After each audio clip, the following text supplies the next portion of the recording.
Hola, les quiero dar la bienvenida a la conferencia virtual El Ejecutivo del siglo XXI y las empresas Data Driven. Esta conferencia es organizada por la Universidad Tecnológica del Perú con el objetivo de contribuir a compartir experiencias sobre los retos que enfrentan las organizaciones en el mundo de hoy y hacia el futuro. Qué duda cabe que la aparición de grandes tendencias como la digitalización, la inteligencia artificial y los algoritmos hoy día han generado una velocidad de cambio exponencial que hace necesaria una reactualización del perfil de nuestros ejecutivos para liderar sus organizaciones en este nuevo contexto de permanente disrupción. Por ello, hemos querido invitar a José Luis Portela, director del programa de Dirección Estratégica y Proyectos del IE Business School y CEO de Mactalent de España, para que nos cuente su visión al respecto. Quiero presentarles un poco la experiencia de José Luis. Él es experto en Interim Management y Headhunting, en Dirección Estratégica de Proyectos y en Dirección de Operaciones y Mentoring Directivo. Ha recibido la Medalla de Oro Europea al Mérito en el Trabajo por la Asociación Europea de Economía y Competitividad y tiene un MBA por el Instituto de España. Es doctorando de la Escuela Superior de Ingenieros Industriales de Madrid e ingeniero superior agrónomo por la Universidad Politécnica de Madrid e ingeniero técnico también en mecanización y construcción. Sin duda, un expertise muy amplio y muy interesante. Quiero darte la bienvenida, José Luis. Bien, muchas gracias por acompañarnos en este importante evento. Me llamo José Luis Portela y os voy a hablar de cómo tiene que ser el ejecutivo en el siglo XXI y las empresas Data Driving. Todos conocemos la palabra VUCA, no os estoy contando algo nuevo. Quizás pocos sabrían que el entorno VUCA, la palabra viene de 1980, lo inventó el ejército americano, luego no es tan nueva, pero ahora estamos en un entorno BANI, frágil, ansioso, no lineal, absolutamente incomprensible. Todos conocemos que las 20 empresas más importantes en el mundo, quitando las empresas energéticas, no existían hace tan solo 20 años. Los 10 trabajos más demandados no existían hace tan solo 10 años. E incluso los alumnos que están hoy estudiando las carreras universitarias están preparándose para posiciones y puestos de empresas que hoy en día no existen. Entonces, ¿cómo tiene que ser el directivo para competir en este mundo tan cambiante y dominado por la información? Pues fijaros, para saber hacia dónde tenemos que ir al principio básico, a lo más interior, mirar dentro, ir a lo básico para saber dónde tenemos que ir. ¿Me acompañas al pasado? Fijaros, os voy a contar cuándo se forma la Tierra, cuándo viene la vida y cuándo viene el hombre, porque vamos a entrar en una esencia para entender hacia dónde queremos ir. La Tierra, y suponeros que estoy hablando de un año, sería la vida total, se forma hace 4.530 millones de años, hace mucho. El 1 de enero sería. La vida, que fueron las bacterias, se forman hace 3.850 millones de años. Pongámosle 10 de marzo. ¿Y cuándo vino el Homo sapiens? Os sorprenderá saber que tan solo llevamos 300.000 años, lo que equivale a decir que fuería el 31 de diciembre a las 23 horas y 26 minutos. O sea, llevamos muy poquito en la Tierra, pero fijaros, las bacterias llevan mucho más.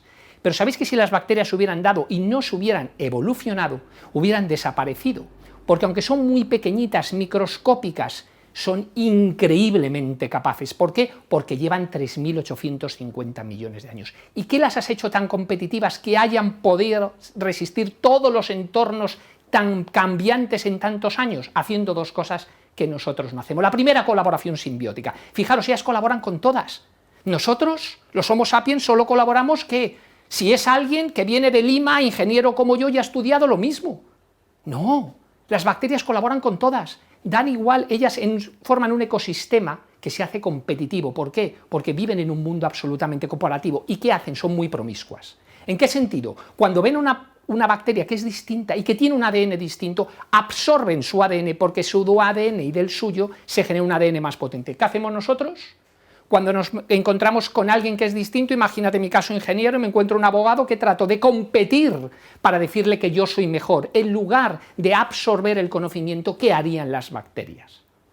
Fijaros, son increíblemente rápidas, tienen flagelos, son capaces de avanzar más veces, mucho más rápido que cualquier animal. Pero ¿sabéis lo que pasa? Que si las ponemos en un sitio cómodo, donde les damos comida, calor, cultivo y todo, no desarrollan los flagelos. Entonces, ¿qué es lo que tenemos que competir en el siglo XXI? ¿Hacia dónde tenemos que ir? imitar a las bacterias, y ya lo veremos. Pero vamos a centrarnos ahora en la etapa del Homo sapiens, 300.000 años nada más. Fijaros, hace solo 300.000, pero lo que no sé si sabéis es que hace 70.000 años hubo una gran explosión volcánica y hubo un gran cambio climático y casi desaparecemos. ¿Y sabéis lo que apareció? El lenguaje. O sea, ¿qué quiere decir? Que durante todos esos años el Homo sapiens no hablaba y por tanto no evolucionó. Y justo cuando prácticamente desaparece, que solo quedaban los que vivían en África, aparece el habla. El habla hace que nos comunicamos y empezamos a colaborar en equipos, y eso fue lo que nos salvó. Lo siguiente, la última glaciación, hace 20.000 años. Los animales grandes murieron y venían animales más pequeños, entonces en vez de cazar de 5 en 5, hacía falta cazar de 20 en 20. Como digo yo, aparecieron los primeros management buyout. ¿Y qué apareció? El PowerPoint, las cuevas de Altamira. Empezamos a pintar, a comunicar, a decir, señores, el entorno ha cambiado y ahora hay que cambiar la forma en la que se caza. ¿Y qué ha pasado ahora en el año 2000?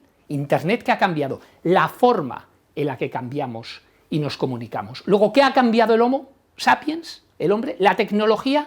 No, la comunicación, la información. Eso es lo que nos ha llevado. Por tanto, para competir en el siglo XXI, no imites a otro Homo sapiens, imita a las bacterias. Fíjate, colabora absolutamente con todo tu entorno, con todos. Y sobre todo los que sean más diferentes de ti. Por eso tienes que aprender de los demás. Si te encuentras con otro ingeniero de la misma universidad y que viene del mismo sitio, poco te va a enseñar. Vete a sitios donde nunca has estado, aprende de los demás, pero sobre todo entiende tu entorno, que ahora veremos cómo tenemos que entender ese entorno en el cual nos movemos. ¿Y para qué? Para adaptar y cambiar, y escapa de tu entorno de comodidad, porque si estás como las bacterias en un sitio cómodo y frágil, no vas a desarrollar los flagelos. Yo siempre le digo a la gente con cariño que le deseo lo peor, no lo mejor. ¿Para qué? Para que cambie y se adapte. ¿Y cómo saber qué es lo que está pasando en el mundo? Pues esto es curioso, están pasando muchas cosas. Os voy a dar un minuto de algo que está pasando y que está cambiando el mundo y que creo que poca gente lo entiende o lo comprende o no entiende la magnitud, para entender que hay que ir a fuentes de información independientes para saber qué es lo que está sucediendo. Fijaros, ahí tenéis el mundo de la automoción, 1903, 1908, 1925, empiezan los primeros coches y en el año 2004 empieza una fábrica de coches que se llama Tesla, que hacen coches eléctricos, y fijaros, ya en el 2017, a pesar que en el 2013 lanzan un coche, aparece como una capacidad bursátil más grande que todas las compañías que hay. ¿Por qué? Y vais a decir, José Luis, ¿un cambio tecnológico seguro? ¿Seguro que fue un cambio tecnológico? Pues os sorprendería saber que el coche eléctrico es de 1834. Anderson inventa el coche eléctrico. De hecho, el motor de explosión es de 1876, o sea, 50 años después. De hecho, en 1896 los taxis en Washington todos eran eléctricos y el primer Porsche que se fabrica era 100% eléctrico. Y General Motors, en el año 1994, nace el EV1, el primer coche eléctrico, ya con 250 kilómetros de autonomía, 1.117 unidades, y lo destruyen en el desierto de Arizona. ¿Por qué? Porque no interesaba a los grandes lobbies del poder. Ahí tenéis dos fotografías que demuestran que hace más de 120 años, siglo XIX, existían coches eléctricos. ¿Y por qué son mejores? Porque no tienen reparación, es decir, no tienes que hacer mantenimiento, son mucho más rápidos, por supuesto ecológicos, y además se mueven muchísimo más barato. O sea, el coche eléctrico es mucho mejor que el coche de explosión, pero no lo han contado. ¿Por qué? Porque ahí tenéis las 10 empresas más grandes del mundo, y si os fijáis, 5 son petroleras y 2 son automoción. Evidentemente, el mundo del poder, de la gran energía y las petroleras han querido ocultar y no contarnos esto, porque además determinados países necesitan que el precio del barril esté por encima de una cantidad para poder seguir viviendo de eso. ¿Sorprendidos? Eso es una demostración de que hay que buscar información independiente para que te cuenten el mayor cambio tecnológico que está pasando y que todavía no somos conscientes. Y fijaros, ahí tenéis una fotografía, una imagen de cómo está evolucionando todas las tecnologías. Como veis, la mayoría se están arrimando hacia la derecha. O sea, lo que estamos viendo es que ahora la cosa va más rápida. ¿Y en qué consiste la agilidad? No en ser ágiles, de verdad, no es mitologías Scrum, es comenzar antes, porque el cambio está ahí. ¿Y por qué es tan importante los datos? Vamos a pasarnos a las primeras información se puso en el 4000 a.C., fue cuando se empezó las primeras escrituras. En el 3000 empezaron los primeros papiros y en el siglo XIII se inventa el papel. Bueno, pues imaginaros toda la información que ha producido toda la historia de la humanidad en todos los siglos, hasta el siglo XX, ¿vale? Imaginaros todo lo que hay en las iglesias y todo. es la misma que se produjo el año pasado en tan solo 2 días. Y es la misma que produciremos el año que viene en tan solo 10 minutos. Estamos en un mundo que la cantidad de información que nos rodea y nos dirige es muchísimo mayor. Yo siempre lo comparo como ir en un coche que antes veías el retrovisor cuando analizábamos, ¿no? Y veías lo que pasa. Ahora con el mundo del data analítico, estás viendo por el parabrisas delante, estás viendo hacia dónde ir, cuáles son las tendencias, cuáles son los algoritmos que te están diciendo qué es lo que va a pasar. Nike, una empresa muy conocida, ¿y adquiere qué? Una empresa de datos, porque las empresas saben que en el dato es el nuevo petróleo del futuro. ¿Y cómo capto esa información? ¿Cómo dirijo si yo soy directivo? Y os diré una cosa, es importantísimo, por supuesto, Big Data nos va a dar algoritmos de cosas que no sabemos, pero nunca nos debemos de olvidar que aparte de esa información hay que bajar a la calle, hay que observar, hay que captar información que ningún algoritmo te puede dar, bajar a tu punto de vista, hablar con los clientes, esa información que no está estructurada la puedes ver observando y por tanto el directivo del siglo XXI va a ser un directivo que va a tener que estar mucho más todavía en contacto con las personas, porque simplemente con datos y una hoja Excel no se puede dirigir una compañía, porque al final un directivo es alguien que transforma ¿qué? Información en acción, y en acciones cuenta resultados. Por eso es importante que la información que captéis sea la correcta. Machine Learning, inteligencia artificial, todos vemos ya no los coches autónomos y estamos viendo simplemente nuestros teléfonos móviles que podemos hablar e interpretan lo que decimos. Sin lugar a dudas va a ser la gran inversión y nos va a llegar a un futuro muchísimo más automatizado. Pero fijaros, si analizamos en el mundo, ¿quién está teniendo la mayor información hoy en día? Porque fijaros, en China, no es porque tenga mucha más población, es que allí en China todo se paga por WhatsApp, bueno, el WeChat que le llaman ellos, todo se paga, todo es muchísima más transacción, no hay tanto pago de billete físico, ni hay tanto pago de transacción vía cheques o tarjetas físicas como ocurre, por ejemplo, en Estados Unidos, en América Latina o incluso en Europa. Luego, por tanto, ¿quién va a dominar el mundo de la información en un futuro? ¿Quién lo está dominando ahora? China.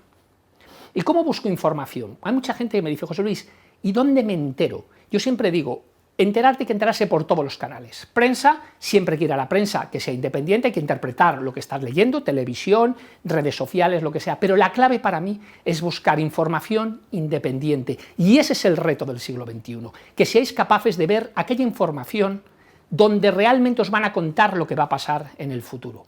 ¿Y cómo es el cliente a día de hoy? Porque mucha gente me dice, no, José Luis, ahora los niños son distintos, ¿estáis seguros? ¿Estáis tan seguros que el cliente ha cambiado tanto? Fijaros, Sócrates, nuestra juventud gusta de lujo y es maleducada, no hace caso a los ciudadanos, no tienen menor respeto, lo dijo 470 del Cristo. Ya no tengo una experiencia en el futuro nuestros. Hesiodo, sacerdote del año 2000, o sea, la frase de que los niños distintos, lo han dicho mucho. Yo no creo que hayamos cambiado, pero sí ha cambiado el contexto, pero no nosotros como personas. Es cierto, ahora hay más información y mala información. Estamos a un clic de la competencia, cuidado, ahora es mucho más fácil y no le cabrees a alguien.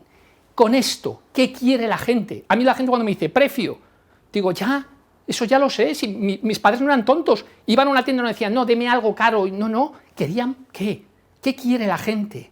La esencia, volvamos a la esencia.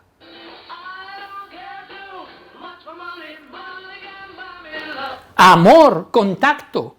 El marketing one-to-one está muy bien, pero yo siempre digo, el que vale, ¿cuál es? El one-to-one, que es que captamos clientes a través de la tecnología, fantástico. ¿Para qué? Para una vez que los tenemos dentro de nuestras empresas, los maltratamos.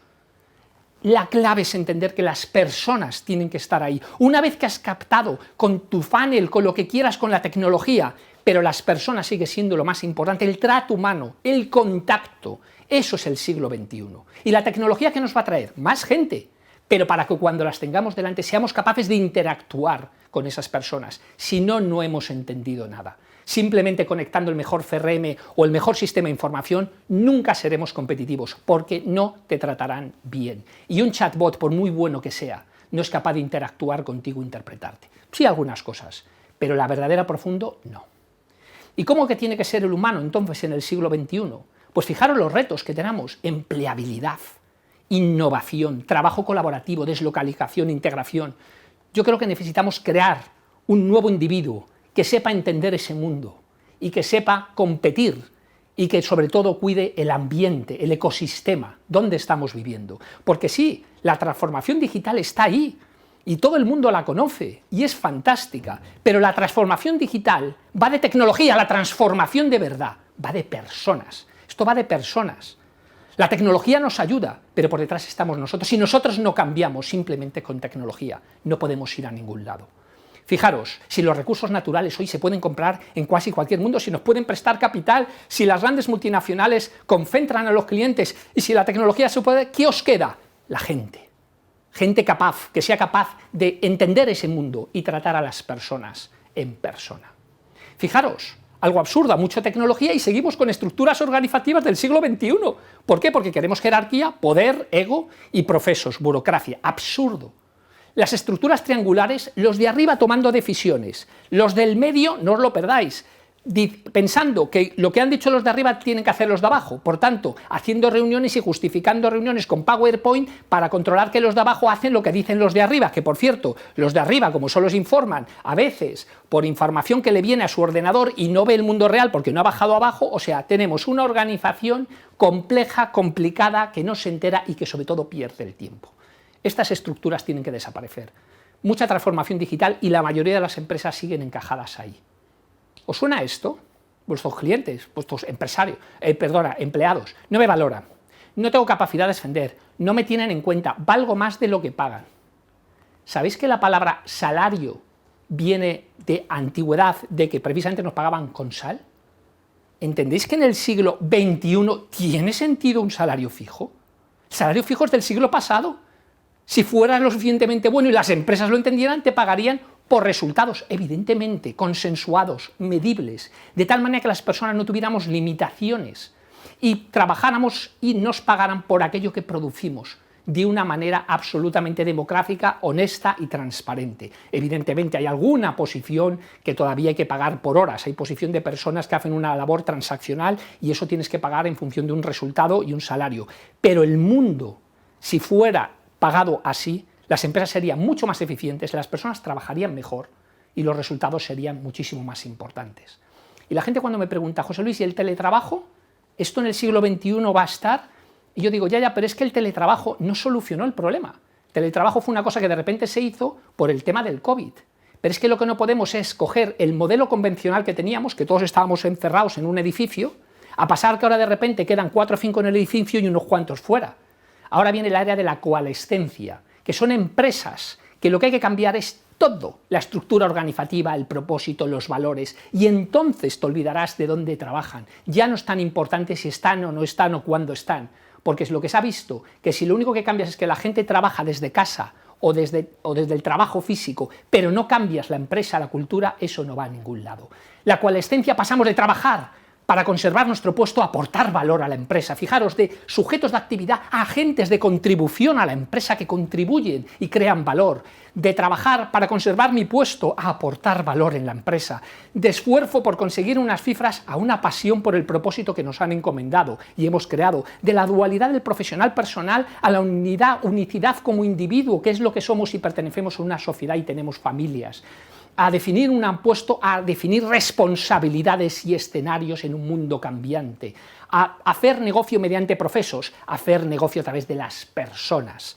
¿A qué? A salario fijo, a un salario por objetivo que realmente pueda variar en función del esfuerzo y lo que has hecho realmente y has aportado a la empresa. Y finalmente, del control del espacio y el tiempo a la responsabilidad. ¿Qué estamos hablando? Definir propósito, capacidades, creencias, valores, modelos relacionales, identidad y experiencia con el cliente, profesionales independientes que puedan estar trabajando en varias empresas a la vez, sin salario fijo, con un pago por objetivos bien claro y bien enfocado, sin límites en el tiempo. Si no te limitan el salario y es por resultados, el tiempo y las barreras físicas desaparecen porque la gente se hace autosuficiente y además se hace responsable y está focalizada en el emprendimiento. Imagínate que tienes un empleado que tiene una buena idea, mete esa idea dentro de la empresa, crea ese nuevo producto y tú eres el CEO de ese producto dentro de su empresa y por tanto cobras por los resultados de ese producto que tú has creado, pero no te has ido a hacerlo fuera. Has utilizado los recursos de la empresa y te has convertido como un mini socio de la empresa y por supuesto responsabilidad con la sociedad. El clima, las personas, las familias, hay que respetar el contexto, si no, no vamos a ningún lado. ¿Y qué nuevos perfiles directivos van a existir? Muchísimos directivos a partir de una edad ya no quieren trabajar en un formato full time y aparece el concepto del interim management. ¿Qué son? Son grandes directivos que ya no quieren trabajar de una manera permanente en una empresa y lo que trabajan es por proyecto y por unos resultados concretos, medidos y definidos. El interim management no es una nueva moda, es algo muy implantado en Estados Unidos, en Europa, sobre todo en los países nórdicos. En España es una auténtica revolución y seguro que en Latinoamérica hay mucha gente que quiere ya trabajar así, puesto que no entiende el trabajar siempre en un mismo sitio, con un mismo horario y con una misma posición. Como digo yo, el fin de la era de empleo, el comienzo de la era del trabajo, porque el empleo es del siglo XX, el trabajo es del siglo XXI, donde tú vas a definir el trabajo, tú vas a definir las reglas, vas a definir el contexto, las empresas te van a contratar por lo que haces y por lo que sabes, y vas a vivir en un mundo muchísimo más colaborativo que el que tenemos. ¿Y cómo se va a desparpajar el trabajo? Va a haber trabajos operacionales que van a desaparecer, evidentemente, por las nuevas tecnologías, por el Big Data, por la inteligencia artificial, cosas que hoy hacemos no se van a hacer y que se van a ir hacia los extremos. Trabajos con alto componente tecnológico, directivos, mandos intermedios hacia arriba, y luego van a aumentar también los trabajos artesanos. No nos olvidemos que muchas personas van a necesitar el trabajo artesano. Hay gente que necesita operar y trabajar y por tanto van a seguir. ¿Y qué más? ¿Dónde van a ser las nuevas tecnologías? Ciencia, tecnología, ingeniería, matemáticas, eso ya lo sabíais. Pero he añadido el arte. Necesitamos filósofos, necesitamos psicólogos, necesitamos por supuesto médicos, pero necesitamos gente que entienda cómo es el ser humano, porque si no, por mucha inteligencia artificial no podemos interactuar. Por tanto, el mundo de las artes va a tener también mucha presencia en el futuro. Y estamos en el concepto de lifelong learning, porque ya no nos podemos parar, tenemos que estar continuamente formando. Y la soft skill está muy bien, pero lo que va a dominar el siglo XXI es las impact skill. Van a contratar directivos que sean capaces de impactar en la cuenta de resultados de una manera positiva. Porque no os olvidéis que las universidades no van a ser sitios donde simplemente meten un certificado que eso lo puede emitir, sino que capacitan. Y para capacitar necesitas contacto, necesitas cultura, necesitas historia y necesitas un conjunto de actividades que hoy por hoy solo las universidades tienen. Conclusiones, ¿con qué nos quedamos? Lo primero, lo que nos ha cambiado es la comunicación, recordarlo, no la tecnología. Lo segundo, deja de imitar al Homo sapiens, son torpes, imita a las bacterias que llevan muchos más años que nosotros y han sabido adaptarse a esos grandes cambios. El siglo XXI necesita sin lugar a otro tipo de individuos. El cliente solo quiere amor, el one-to-one está muy bien, pero como digo es el marketing one-to-one. Necesitamos personas que contacten con personas. La transformación real vendrá en las personas y en las empresas. En el siglo XXI los directivos y las personas trabajarán ya sin horas ni salarios en un mundo mucho más libre y colaborativo. Las universidades se centrarán en capacitar en lugar de solo certificar y ampliarán por tanto su gama de formación y será el centro de formación y que cambiará realmente en el mundo. Y finalmente cambia, porque mejorar es de pobres. Muchas gracias. Muchas gracias, José Luis. De verdad ha sido muy interesante y motivadora. Tu presentación invita a reflexionar sobre, sin duda, estos cambios importantísimos que has mencionado, que se están produciendo claramente, ¿no? Yo rescato algunas cosas interesantes, algunos conceptos que has mencionado, como, por ejemplo, el concepto de contar con gente capaz, ¿no? La palabra capaz es fundamental entender qué cosa significa, ¿no? Has hablado de cómo ser capaces utilizando cosas como imitar a las bacterias, como buscar información independiente, que es algo también no muy sencillo hoy día, ¿no? Con tanta información es difícil encontrar información que pueda ser realmente útil.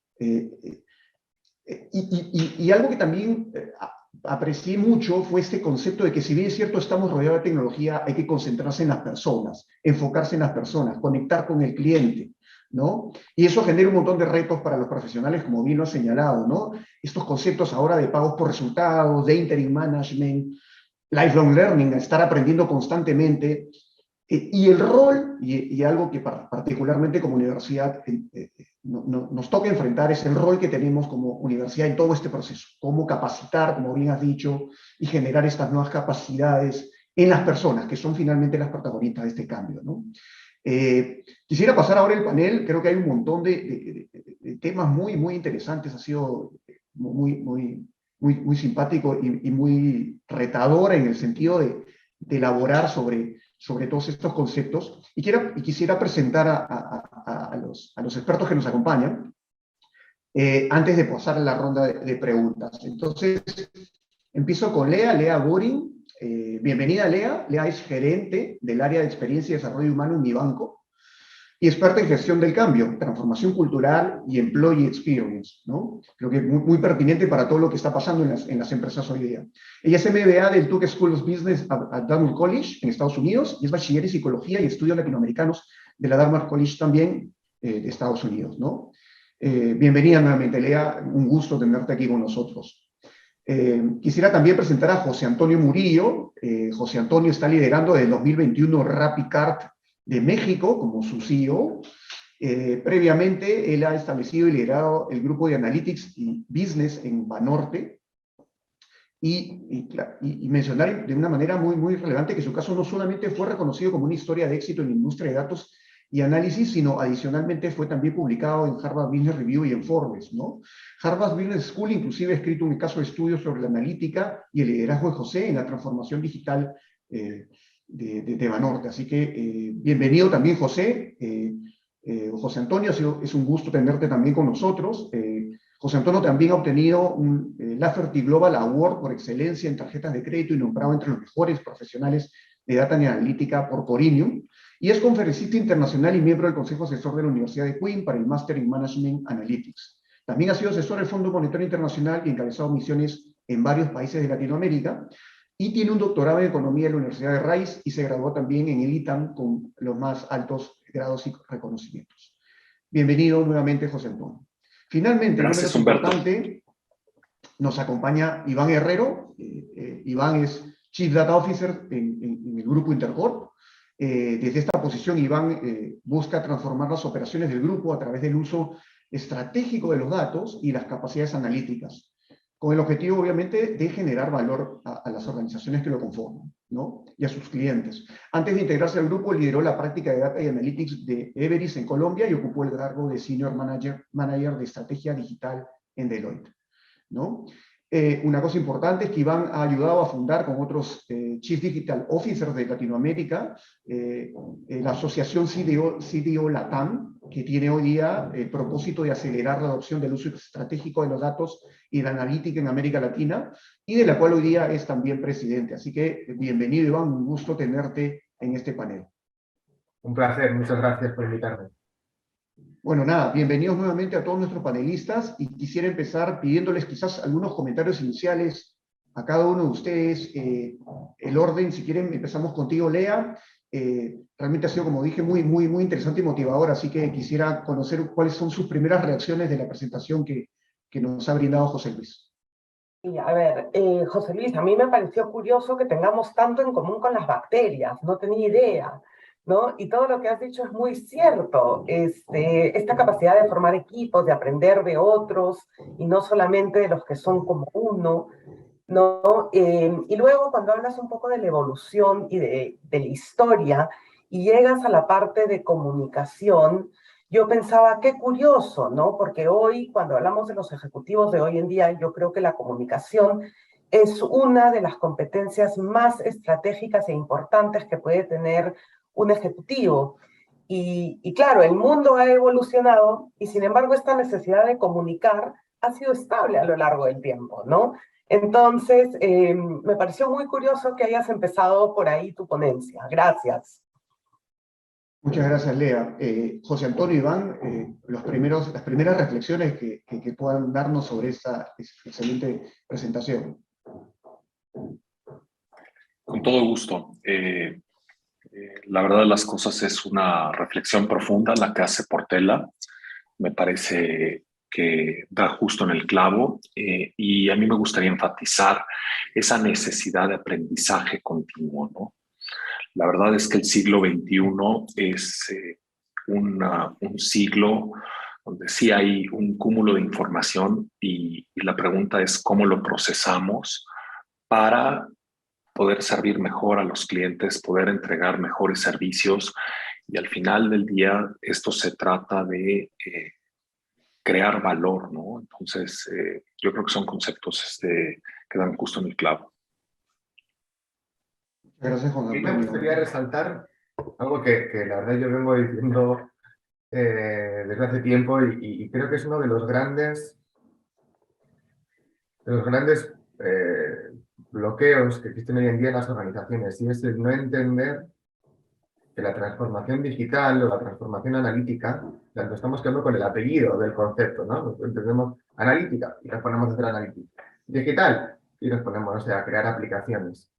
Y se nos olvida que tenemos que generar transformación y que efectivamente, como decía José Luis, la transformación está en las personas, ¿no? Entonces, nos estamos centrando demasiado en el apellido del concepto. El apellido del concepto nos puede llevar hasta cierto punto, pero estamos olvidándonos de la esencia, de la transformación. ¿La transformación qué es? Es una transformación cultural, es cambiar comportamientos.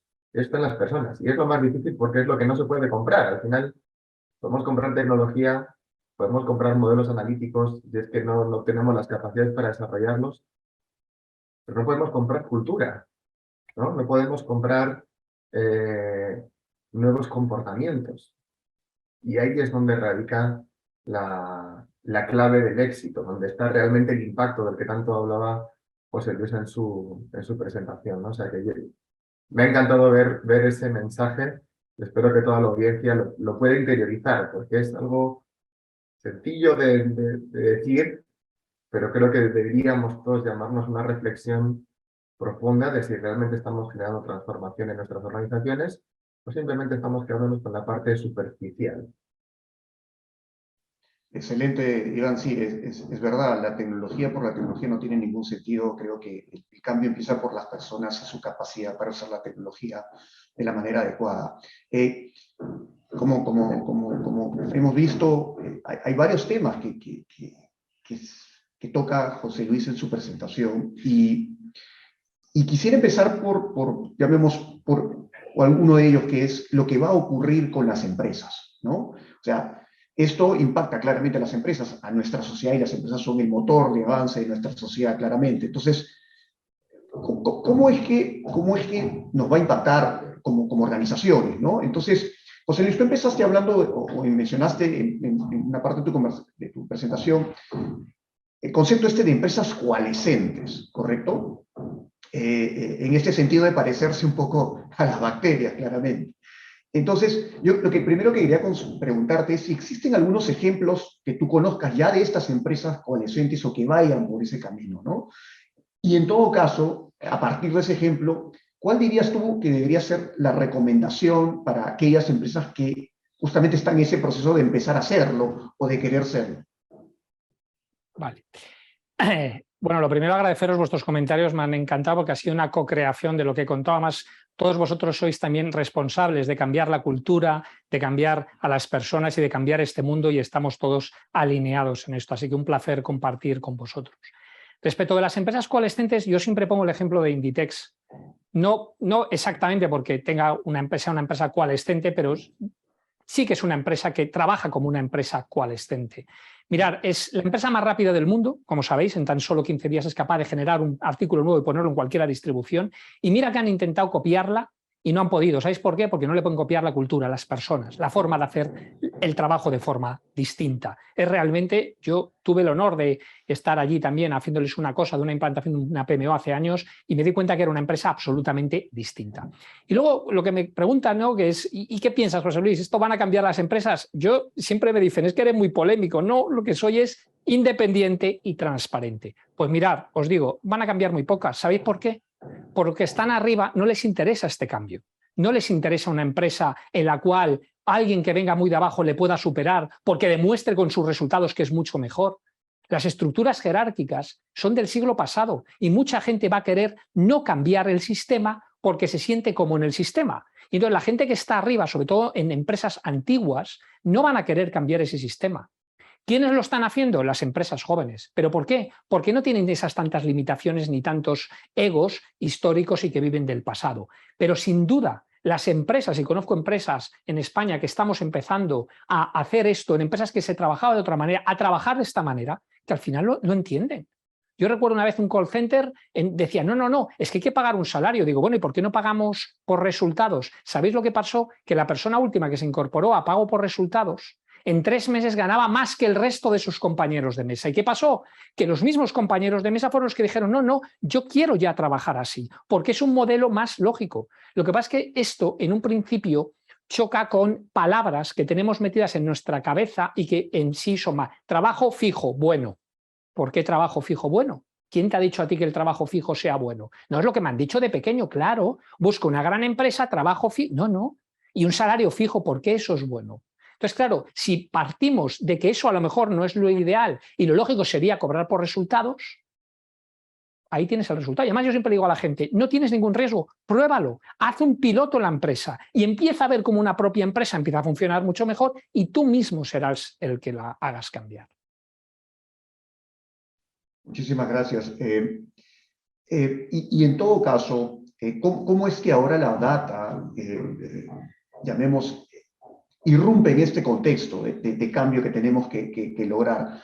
Y por eso quería pasar a hacerle la pregunta a Iván, ¿no?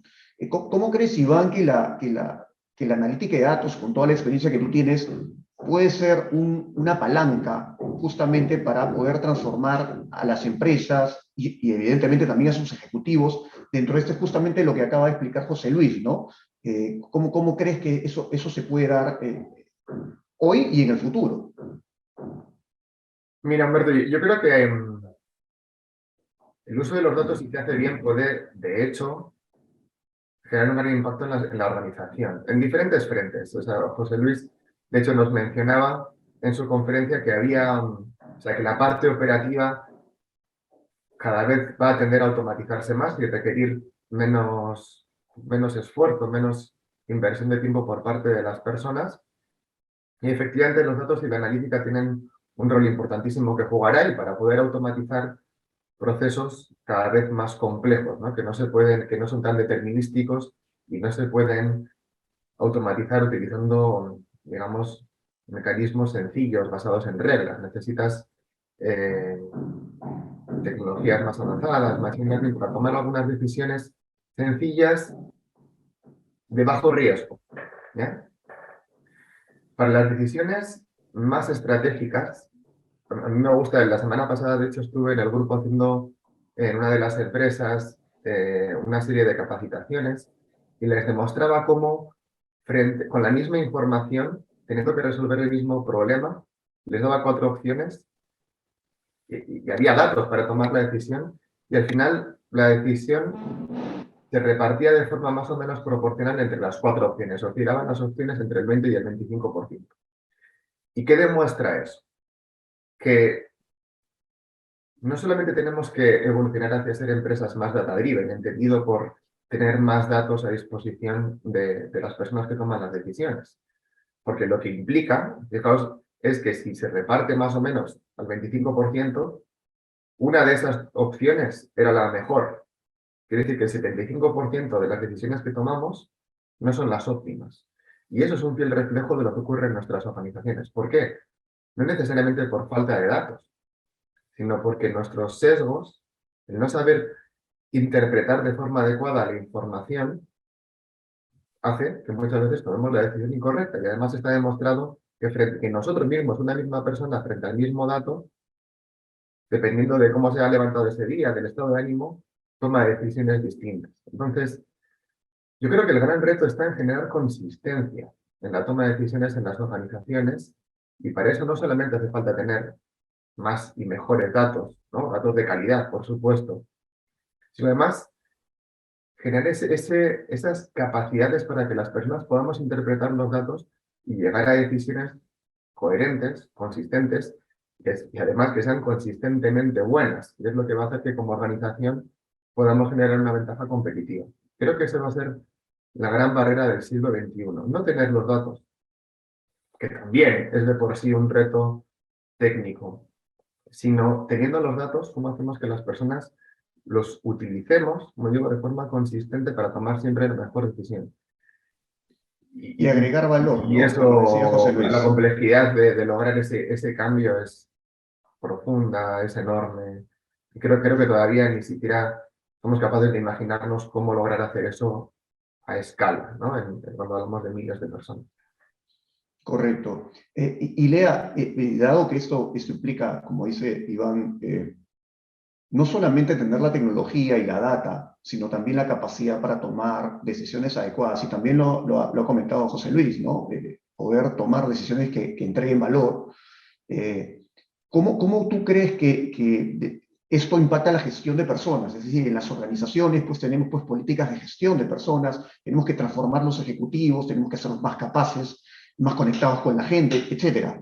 ¿Cómo es que tú ves que esto se va a dar? ¿Cómo es que va a cambiar la forma de gestionar las organizaciones? Yo estaba pensando cuando los escuchaba a José Luis, a José, a Iván, en tres frentes, ¿no? Por un lado, Iván hablaba de la consistencia de la información, y claro, ahí hay un reskilling y una capacitación en general de la fuerza laboral del conocimiento y el manejo de lo que es data, ¿no? Y que los grandes ejecutivos con tanta data no se pierdan en la bulla, ¿no? Que realmente puedan mirar la data estratégica y que no haya pues parálisis por análisis, sino que puedan tomar las decisiones que tienen que tomar, complementadas, como decía José Luis, con la observación de campo, porque finalmente detrás del número hay una historia y hay una observación que hay que corroborar, ¿no? Entonces, por un lado, creo que hay un tema del entendimiento y el uso de la data, ¿no? Sin duda, la data no solamente juega para clientes, sino que hay un segundo frente que tiene que ver con People Analytics. Y claro, el mundo de la data y el uso de la data en la gestión de personas hoy es pues usado en las grandes empresas y es un factor diferencial también para segmentar a la población, para saber qué cosa los motiva, quiénes son más propensos a rotar o estar desmotivados, o a lo que fuera, ¿no? Entonces creo que ahí hay un segundo frente, ¿no? Y el tercer frente para mí es esta mirada paradójica de lo que está sucediendo, ¿no? Que por un lado tenemos un mundo más duro, entre comillas, en términos de información, de tecnología, de data, de poder trabajar desde cualquier parte del mundo. Y por otro lado, la pandemia ha puesto en valor, en mucho valor, la conexión humana. Entonces, José Luis, tú hablabas del rol de las universidades y la academia y cómo se genera cultura, y yo creo que eso es lo tercero que está pasando en este mundo paradójico, que es que las empresas tenemos, y los líderes tenemos un rol muy grande en cómo nos conectamos con otros, cómo motivamos, cómo generamos que la gente quiera quedarse a generar valor con nosotros y no en otro lado, ¿no? ¿Cómo hacemos para realmente sacar lo mejor de ellos, para escuchar, para generar la empatía? O sea, de pronto se ha puesto en valor todas estas características antes denominadas como soft, ¿no? Que hoy son valiosas y la gente espera eso de un lugar porque espera conectar con su propósito, ¿no? Que el propósito de la organización le hable a su propósito personal. Y ahí se ponen, ¿no? Empiezan a salir terminologías como liderando desde la vulnerabilidad. Hace 20 años, ¿quién iba a hablar de liderar desde la vulnerabilidad? Al revés, ningún líder quería ser visto como vulnerable. Entonces, creo que lo que está pasando en el mundo nos va a afectar en esos tres frentes, ¿no? Y en todo caso, estos tres frentes me imagino que claramente se están notando ya en empresas que están generando ya un cambio importante, ¿no? Y por eso le quería preguntar a José Antonio, ¿cómo ves esto desde Rappicar México? Claramente has tenido ahora la oportunidad de entrar en un nuevo, en lo que es fintech y lo que significa pues también una disrupción dentro de lo que es el mercado financiero. ¿Cómo lo ves tú, José Antonio? ¿Cómo crees que todo esto está alterando, está modificando tanto tus estructuras de gestión de personas y organización, como también tus capacidades analíticas y el manejo de la información para poder justamente salir adelante dentro de todo este cambio constante que se está produciendo? Gracias por la pregunta, Humberto. De alguna manera u otra, en el último año ha habido una transformación personal que venía de hacer ciencia de datos en un banco tradicional muy fuerte, que es Banorte, a hacer algo nuevo, ¿no? Y un poco regreso al punto de Portela, que es cada uno de nosotros, lo primero que tienes que hacer para poder transformar al mundo es transformarte a ti mismo, ¿no? Y aprender cosas nuevas, salir de tu zona de confort y estar dispuesto a entrar en esa espiral de aprendizaje continuo. Entonces, quizá para mí viene esto de, ya que viene el cuento, es Cuando eres un líder de ciencia de datos analítica, como pues, todavía considero que lo soy como Iván, de alguna manera tienes el lujo de tomar muchas decisiones o basadas en datos y muchas veces lo que necesitas es también tomar decisiones con agilidad, ¿no? Entonces, hay decisión, quizá para mí ha sido uno, es sí necesitas los datos, pero necesitas tener muy claro cuáles son tus estrellas polares que te van a guiar en tu camino, porque no siempre vas a tener el lujo de poder analizar ad nauseam las cosas, como decía Lea, ¿no? Muchas veces no quieres caer en ese parálisis por el análisis. Para mí lo que ha sido mi estrella polar es, y lo que es un punto evidente para mí, es que hay una insatisfacción profunda de los clientes con la banca tradicional. Y lo podemos ver a lo largo de toda América Latina en indicadores como el NPS, Net Promoter Score, donde son realmente pues, muy bajos, ¿no? Y es una constante, ¿no? Sea el banco que sea. Hoy día, después de un año, yo lo que les puedo decir es que la satisfacción de los clientes de RappiCard en México es más del doble de lo que tienen en un banco tradicional. Y eso tiene que ver con una forma distinta de relacionarte con tu proveedor de servicios financieros, ¿no? Sin duda, creo que el enfoque, el conectar con el cliente y con su verdadera necesidad es un elemento clave que también va a ser parte de los skills que mencionaba José Luis, ¿no? O sea, el ejecutivo del futuro necesita cambiar, tiene que ser distinto. Y justamente, José Luis, tú lo mencionaste en parte de tu presentación, pero creo que es tan importante que valdría la pena refrescarlo. Es decir, si tuvieras que sintetizarlas, porque diste varias características del ejecutivo del futuro, pero si tuvieras que concentrarlas o tratar de reducirlas si es posible, ¿cuáles crees que serían esas principales diferencias o esos principales distintivos del ejecutivo que será exitoso en el futuro versus el que hoy día existe, llamemos tradicionalmente hablando? A ver, lo primero, por encima de todo, y de verdad esto no lo digo por quedar bien, tiene que ser buena persona. Estamos en un mundo, además, que gracias a Dios, con toda la información que se comparte, la ética cada vez se sabe más, ¿vale? Nos conocemos más. Y vivimos en un mundo que hay que entender que hay que cambiar la sociedad, las familias, las empresas y los individuos. Por donde hay que ser buenas personas. La gente tiene que entender en el mundo y en el contexto que vive. Eso es lo primero. Y a partir de ahí podemos evolucionar al segundo paso. Lo segundo que yo le diría a un directivo o a cualquier persona es que se entere en el mundo en el que vivo. El ejemplo del coche eléctrico no lo pongo por hablar del coche eléctrico, lo pongo para que la gente entienda uno de los mayores cambios industriales que se ha producido en toda la historia y todavía la gente a día de hoy, creerme que no se entera. Cree que no va a suceder, no cree que va a suceder a la velocidad o no sabe incluso la historia de dónde viene el tema del coche eléctrico. O sea, es muy importante estar bien informado. Y por donde hay que informarse en distintas fuentes. A mí me encanta, sobre todo, hablar con la gente. Yo siempre pongo el mismo ejemplo. Todo el mundo habla de China, pero ¿has estado en China? ¿Has vivido en China? ¿Has hablado con gente china? Ahí es donde aprendes de China. Evidentemente, en los periódicos y en todos los sitios también nos da información de China, que es complementaria. Pero para ir un grado más tienes que ir información independiente, complementaria a eso.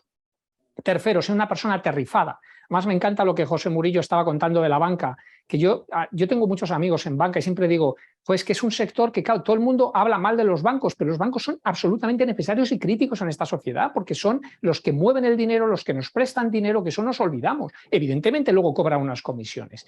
Pero fíjate, la clave está en que ahora muchísimos bancos, por lo menos en España, están cerrando sucursales, cuando lo que deberían de hacer es abrirlas, o sea, deberían estar más cercanas al cliente, estar con el cliente. O sea, lo que digo yo, el marketing one-to-one no es el one-to-one. Entonces necesitamos personas que entiendan y que bajen al terreno. Para mí es fundamental y se nota muchísimo cuando un empresario viene de muy abajo. ¿Por qué? Porque baja todos los días a la tienda, entra en la tienda, observa, porque hay mucha información que ni el mejor dato del mundo te puede dar.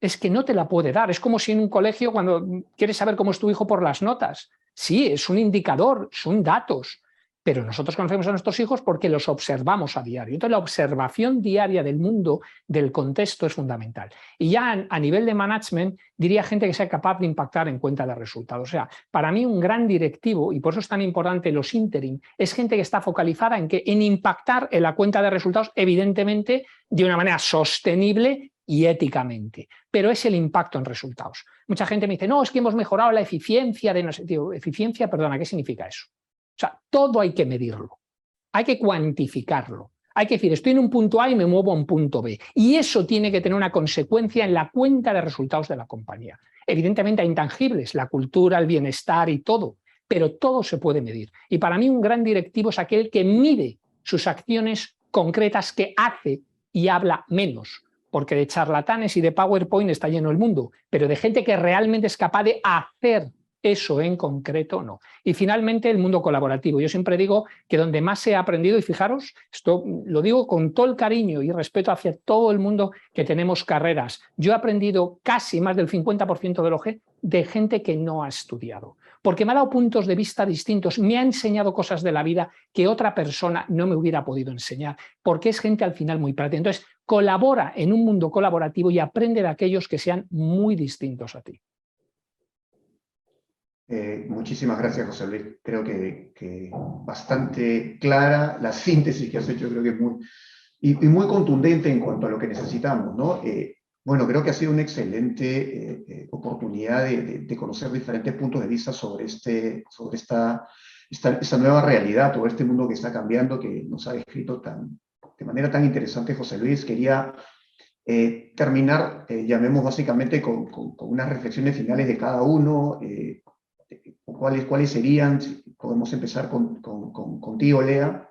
¿Cómo crees que el factor humano va a evolucionar? ¿Cuál es la reflexión final que te deja toda esta conversación que hemos tenido? Yo me quedo con la reflexión final de que nos toca una combinación muy interesante de competencias, ¿no?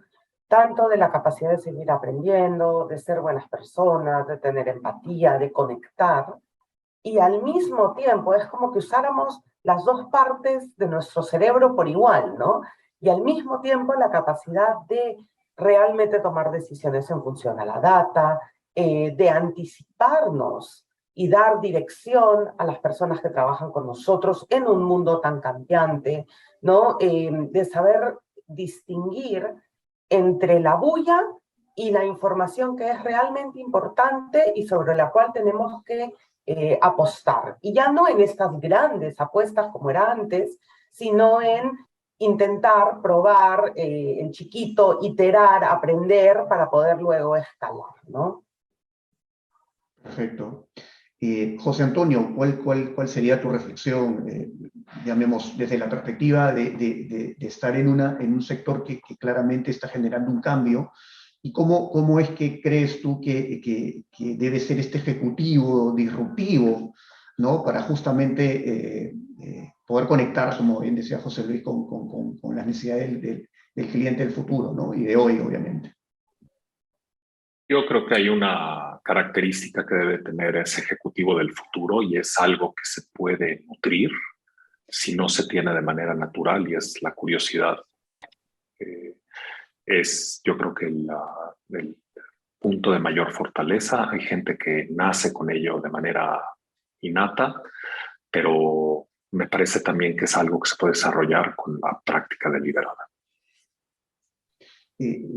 Iván, tú, llamemos, desde tu perspectiva y tu experiencia de todo el manejo de datos, ¿cómo crees que todo esto puede ayudar justamente tanto a todo este tema de curiosidad, todo este tema de aprender y aprender rápido? ¿Cómo crees que los CEOs deberían empezar a actuar en función a pensar en ser más orientados a datos?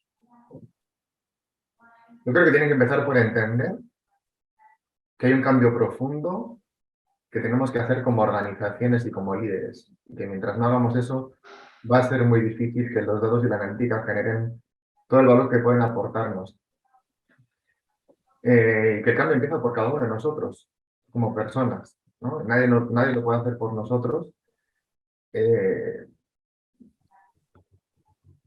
y que si no lo hacemos, es decir, si no somos capaces de incorporar de forma estratégica los datos y la analítica para hacer más eficaces y eficientes nuestras decisiones y maximizar la probabilidad de éxito, va a ser como competir corriendo en un mundo de ciclistas. O sea, no hay forma, no va a haber forma de seguir siendo competitivos en el largo plazo. Pero hay que Muchas hacerlo. gracias. Hay que Muchas gracias, aprender a Iván. montar en bici. Si no, tener la bici, si no sabemos montar en bici, tampoco nos va a servir para ser competitivos en un mundo de ciclistas. Correcto. José Luis, para terminar, ¿cuáles serían, llamemos y a la luz de todo lo que hemos conversado, cuáles serían los 3 consejos que nos dejarías o que dejarías a los CEOs del siglo XXI? Pues fíjate, me pides 3, te voy a dar 1, porque es la base de todos los demás, ¿no? Tenéis que romper patrones. Pensar que nuestro cerebro todo lo que sabe es porque lo ha copiado, no porque lo ha aprendido. Cualquier actividad que hacemos, tenemos un patrón, que es cómo funciona nuestro cerebro, conectando neuronas a un input, le soltamos un output. Y está muy bien para no tener que repetir tareas como subir escaleras. Pero, sin embargo, hay otras cosas que se nos han fijado desde pequeño y que ya no las podemos mover. Estructuras triangulares, salario fijo, horario, empresa única. O sea, es decir, tenemos unos patrones formados en la cabeza que son muy fuertes. Entonces, para entender el siglo XXI y competir en un siglo que va a cambiar todo, que va a ser tan distinto, lo primero que tienes que hacer es romper esos patrones mentales para empezar a entender y poder hacer cosas distintas y para poderte salir de tu entorno de comodidad. Entonces, lo primero es romper esos patrones. Lo segundo, lo que hablábamos, ¿no? de que esa sería la esencia, ¿no? Continuar formándose, o sea, es decir, la formación continua es crítica, el conocimiento es uno de los 3 pilares. El otro, yo siempre digo que es la personalidad, ahí destacaría lo que Malcolm Gladwell habló de la teoría de las 10.000 horas, o sea, para ser suficientemente bueno en algo hay que ser constante, por lo tanto la constancia es fundamental. Y el tercero, aprender a relacionarte con los demás. Tú solo no puedes hacer nada, por lo tanto necesitas vivir en un mundo colaborativo y tienes que colaborar con todas tus personas que te rodean. Y por supuesto, ese mundo colaborativo no solo es empresarial, la sociedad es importante, el clima es importante y por tanto tenemos que convivir en un mundo mucho mejor. Muchísimas gracias, José Luis. Quiero, en nombre de la Universidad Tecnológica del Perú, hacerte el agradecimiento del caso por esta interesante y retadora presentación y por todos los comentarios que nos has proporcionado. Creo que han sido muy, muy interesantes y creo que van a generar muchísimos cuestionamientos en todas las personas que hemos podido presenciarlo, ¿no? Y también un agradecimiento especial a cada uno de nuestros panelistas, a Lea, a José Antonio, a Iván. Nuevamente gracias por acompañarnos, compartir con nosotros su valiosa experiencia y opiniones. Sin duda, para mí ha sido un placer poder tenerlos a todos en este conversatorio. Nuevamente gracias y hasta una nueva oportunidad. Muchas gracias. Gracias, Humberto. Gracias a todos.